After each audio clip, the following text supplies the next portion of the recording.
just days away from the election, stats can drop an economic bomb. The Consumer Price Index, which is used to calculate inflation, rose 4.1% in August compared to a year earlier. This marks the 5th month in a row that inflation has surpassed the Bank of Canada's target rate of 2%, and it's also the country's highest rate since March of 2003. Now, this likely didn't come as a surprise to the average Canadian. Prices are clearly up on everything from chicken to couches and cars.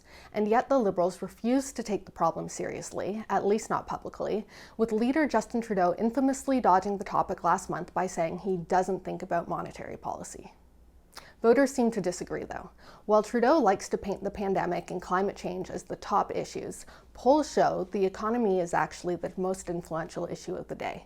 More specifically, voters are most concerned about the rising cost of living. The question Trudeau refused to answer in August is now more important than ever. With the BOC's 5-year inflation targeting mandate up for renewal at the end of this year, Canadians deserve to know whether Trudeau believes it is in need of a change. Inflation is on the rise around the world, and yes, much of it can be attributed to the pandemic.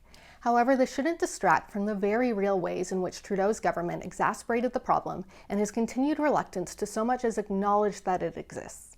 It brings to mind his refusal to utter the words housing crisis until the Conservatives took it on as a key issue and public anger became too loud to ignore. The real estate prices Trudeau allowed, and some would say encouraged, to spiral out of control are one of the largest drivers of inflation.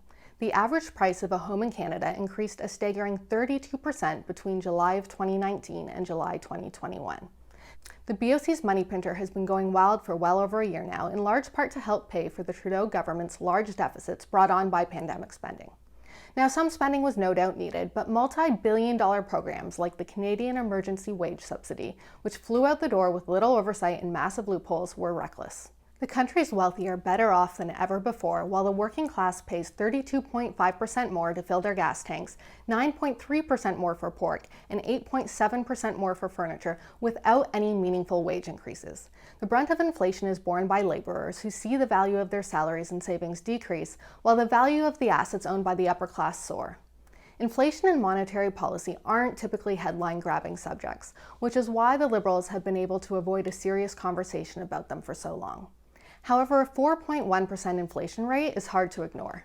In the heat of a campaign and with no ability to hide behind closed doors, Trudeau won't be able to avoid being grilled on the matter.